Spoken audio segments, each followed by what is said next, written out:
Basaan na, pero teka lang. Naglabas ang lokal na pamahalaan ng San Juan ng mga alituntunin kaugnay sa gaganaping Wata Wata Festival sa susunod na linggo. Alamin yan sa report ni Catherine Landicho.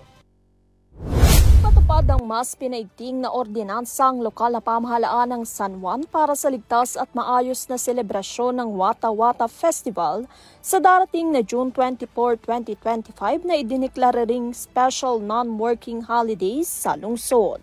Kabilang sa mga hakbang ng LGU ay ang pagtatayo ng isang basaan zone sa kahabaan ng Pinaglabanan Road mula Domingo hanggang P. Guevara Streets, kung saan pinapayagan lamang ang mga basaan activities mula alas 7 ng umaga hanggang alas 2 ng hapon.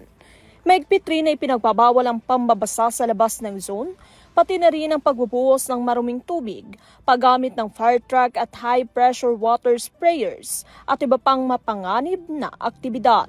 Sino mang lalabag ay pagmumultahin ng 5,000 piso at makukulong ng 10 araw.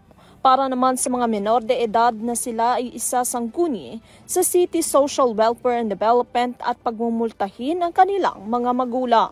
Following and similar acts shall be prohibited inside and outside the basaan zone.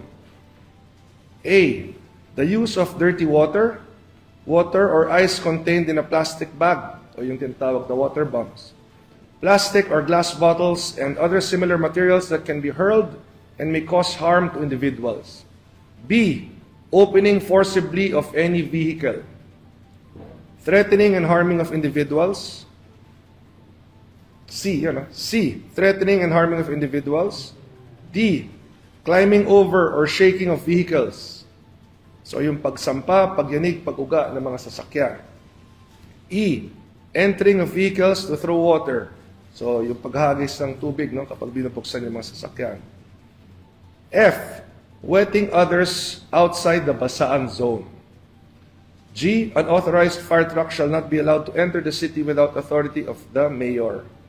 And H. Use of highly pressurized water sprayers. Ayaw nang maulit pa ng pamahalang lungsod ng San Juan ang insidente ni Boy Dila na nag-viral noong nakaraang taon dahil sa pambabasa ng mga motoristang hindi pabor na mabasa sa kanilang pista. Nagpataw din ng liquor ban ng lungsod mula alas 12 ng umaga hanggang alas 2 ng hapon sa June 24 kung saan ang mga mahuli o bumili o nagbebenta ng alak ay pagbumultahin din ng 5,000 piso. Ayon pa kay Mayor Francis Zamora, layunin ng patakarang ito na masigurong maging mapayapa, ligtas at masaya ang selebrasyon ng pista. Nakipag-ugnayan na rin siya sa Eastern Police District at sa PNP para sa karagdagang police visibility sa lungsod sa araw ng pagdiriwang.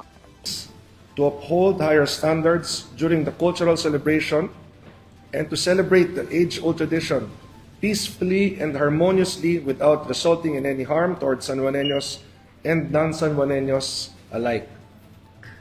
Whereas there is a need to strengthen the city's efforts to create a comprehensive solution to address various issues on public order and safety during the celebrations of the Wata Wata San Juan Fiesta. Now therefore be it ordained as it is hereby ordained by the Sangguniang Panunsod of San Juan, Metro Manila, in a session duly assembled that Section 1, Purpose. The purpose of this ordinance is to prescribe the rules and regulations in relation to the celebration of the Wata Wata San Juan Festival consistent with and in furtherance of public safety, order and security in line with our cultural traditions. Samantala, idineklara ng Malacanang ang June 24 bilang isang special non-working holiday sa lungsod ng San Juan bilang pagdiriwang ng Wata Wata Festival. Para sa EuroTV News, Catherine Landicho, sumasaludo sa bawat Pilipino.